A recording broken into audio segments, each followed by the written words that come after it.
My name is Sheila Moore. I want to talk to you today about systems thinking. I was introduced to systems thinking approximately 3 years ago, and I started implementing it in my classroom.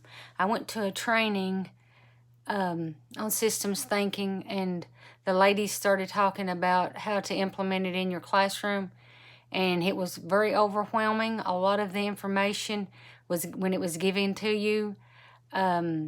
I didn't think it would be age appropriate for my children, so I thought maybe that they had sent me to the wrong training. But I listened to them and practiced the games and the ideas with them in the training, and then they gave me books to take home to read. And I took those home and read them, and it still was like overwhelming. But when I became familiar with it, one of the ladies came to my classroom and done an observation and helped me implement one of the tools, which we did the stock flow, which is like the bathtub, what comes in and what comes out. And we done it with 5 little monkeys as the monkeys got on the bed and then they fell off. And the children really enjoyed doing that activity. And then I started reading more information and became aware that if you implemented it into your lesson plan, that it became real simple.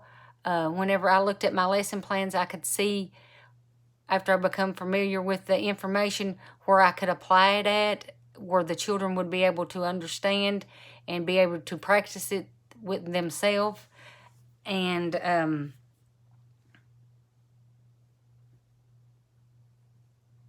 I noticed the increase in participation of the children, asking me to do more activities with those things that were incorporated into it, because it was more hands-on and they got to participate more, and they answered questions and applied it in other areas too of our daily routine.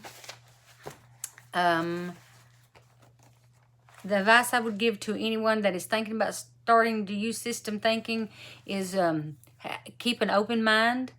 When you start reading the information, I know it's a lot, so maybe start with one tool that you think you're most comfortable with and just implement it in your classroom, because there's no right or wrong answer, which I like a lot.